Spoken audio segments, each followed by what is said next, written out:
Well, today I have a real treat for you. My cousin Giancarlo is back. He's visiting from Italy again. And so today we are going to show you how to make homemade Italian sausage. So if you love Italian sausage, you're going to love this episode. Pronto? Allora andiamo a cucinare. Whoa, whoa, yeah.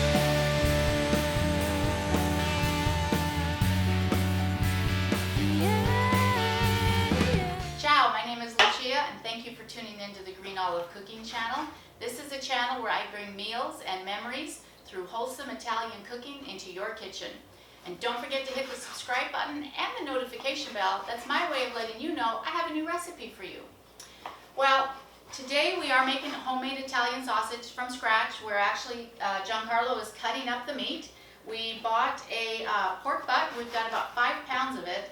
And so he's kind of cleaning it up and cutting it into long pieces that'll actually fit in my grinder. We do have a bone in this particular chunk of meat that I bought. And you can either buy it with the bone in or the bone out. It doesn't really matter. You do need some of the fat because that's what helps give the flavor to the sausage. And so we're just taking out the bones and the extra fat and we're putting that aside, and that'll probably be a treat for my dogs later because they love the bones. And so we're just cutting it up right now and we're preparing it to put into our grinder. Now you can either have the butcher grind the meat for you, or if you have a grinder, you can go ahead and use it. This particular one I have is the attachment that comes off the KitchenAid, and for me it works fine. I'm okay with that. And I actually like to grind my own meat as opposed to giving it to the butcher to grind, because I like to clean it up and make sure all the parts that I want in my ground meat are in the ground meat, and you can never tell sometimes when someone else is grinding it in their machine if it was clean or not. So now, everything, tutto cose tagliate. Mettiamo qua e Yeah. usiamo quello. Okay, so we are now going to take the meat that we've cut and we're going to start putting it into the feeder so that it starts to grind. Now we don't really want a coarse grind, we want we don't really want a fine grind. We're looking for a coarse grind when it comes to sausage. So we'll just go ahead and get started here.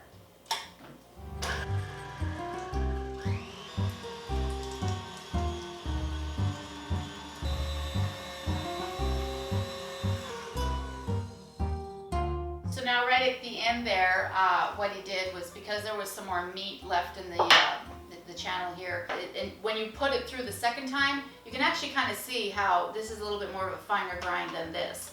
So if you wanted a finer grind, you just take what you ground and put it through again.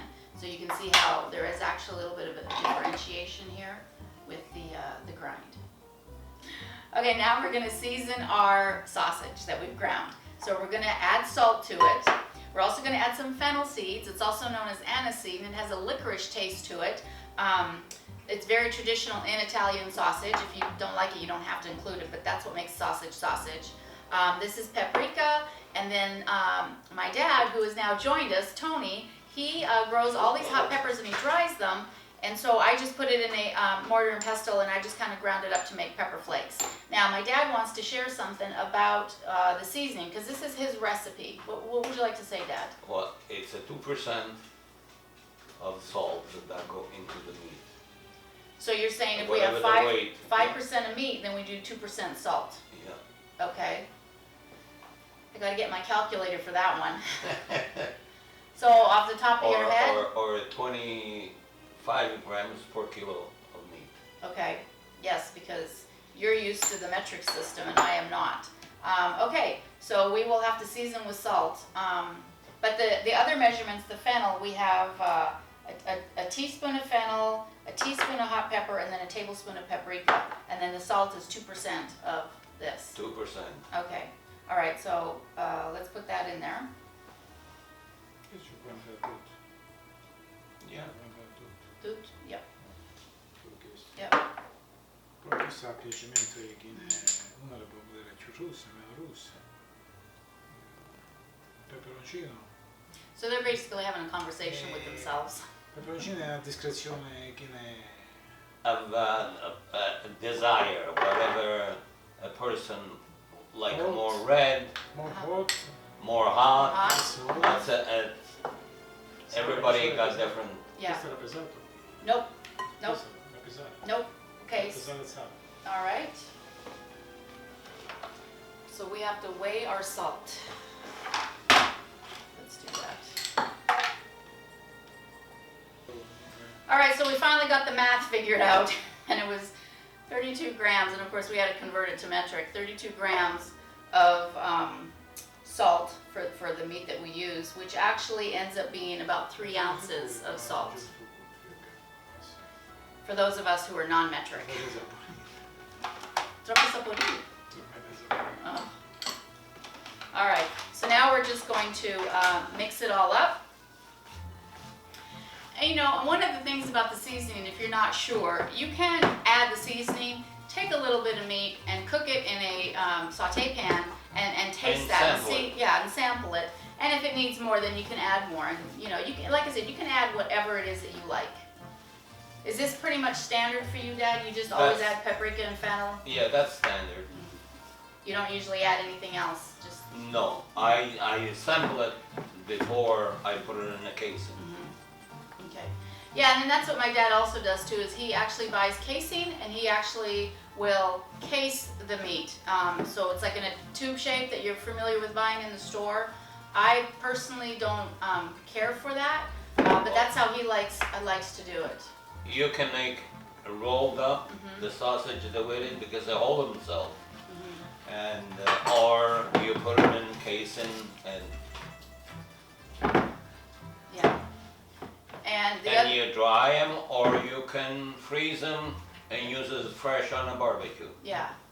Yeah, and that's the other thing my dad does is he dries the sausage, and so you do need it in casing for that, and that's quite the process. He puts it in casing, and then what? You pressurize And you gotta have it the right location because I put it in the refrigerator and I dry it in the refrigerator, and I put the press right in the refrigerator with the sausage under the press because no air should be with the meat. Air is what spoils. Ma questa può essere una ricetta pure per mangiarle fresche, non è che uno le fa, le conserva in un frigo per una settimana, 10 giorni e le mangia Mangi al giornalmente. giornalmente, no? Senza aspettare. Yeah. È troppo complicato la stagionatura, se no. Yeah, so you can eat this fresh also. You know, just saute it up and you know put it in eggs or. Se uno vive in Idaho o in Canada non c'è bisogno, la appende. Lo appende nel garage e fa tutto da sé. Yeah, so in Canada La where it's natura fa cold, tutto da sé. in Canada where it's colder, we lived in Canada at one time. We could just do it outside because it was cold. But living in Northern California, it's hot, and so he does have to do it in the refrigerator when he does the dried sausage or to keep it. Yeah.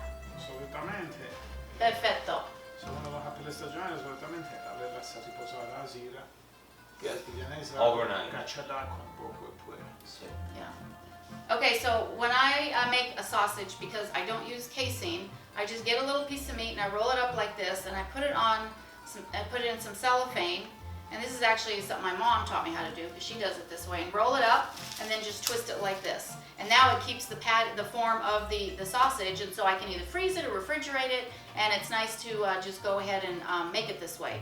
So some of the other things we can do, because I remember my parents had a restaurant, and sausage sandwiches were really popular. That's right. Yeah. And we used to make the patty like a hamburger. Yeah, so a patty, and we would make it oblong shaped to fit Oblong, the sandwich. Yes, Yeah. yes, to fit the sandwich. And that was very good. The people like it, and we used to sell a lot of them. Yeah, we would put lettuce, tomatoes, a little bit of mayonnaise, and mozzarella, Mozzarella cheese on top of Yeah. it. Yeah, to melt the mozzarella. melt it. Yeah, and that was a real popular sandwich. So that's another thing that you can do with sausage. There's so many options. I love sausage because you can do so many things. So I'm going to fry some up, and I'm going to show you what it looks like when they're all fried up. Okay? So something that Giancarlo was just telling me that if you don't like the smell of the meat as it's cooking, you can actually add some white wine to it, and that kind of helps mask that smell, and it gives a better aroma, which I thought was an interesting tip. All right, so I'm just cooking up the rest of the sausage for other meals that we're going to be having this week. But in the meantime, my dad actually went and got some of the sausage that he has dried and cured so you can see what it looks like. So Dad, what is it that we have over here? What's this? That's a salami. It's Salami. 2.5 inches casing, and it's made like the sausage, but it has a different taste. So when the casing is bigger, it is A salami. salami. Okay. A small casing, that sausage, and I pack them, cryovac them, and they can stay a year in refrigerator. And that a single one, depend on how many people you have. This is a copa. I just slice some slice to show, and it's cured, same as you cure the salami. And this is before you have to age it for 8 months before you can slice it and serve it. Now the copa, you said, It's a piece that I get out of the shoulder uh-huh. of the pig, up my shoulder, and use it for sausage, use it for copa, and it's delicious. And if you buy it at the store, it's If you buy it at the store, it costs you anywhere from $25 to $30 a pound. To me, it costs them a little over $1 a pound. So there's a lot of difference, and that's why I was born and raised in Italy, and I learned everything because now our family, that's how we do it, and we had it all year round. Also, we used to use to make a prosciutto, which a prosciutto is a big ham, but you gotta have a lot of people because when you start it, you have to, or you gotta cut it in pieces and cryovac them the way I do. But in my family here in America, we're a small family, so we don't use them, and I make the cup, and I make the sausage, and I make the salami. Those, you can start one and eat them, or whatever, depending on how many people you want to serve.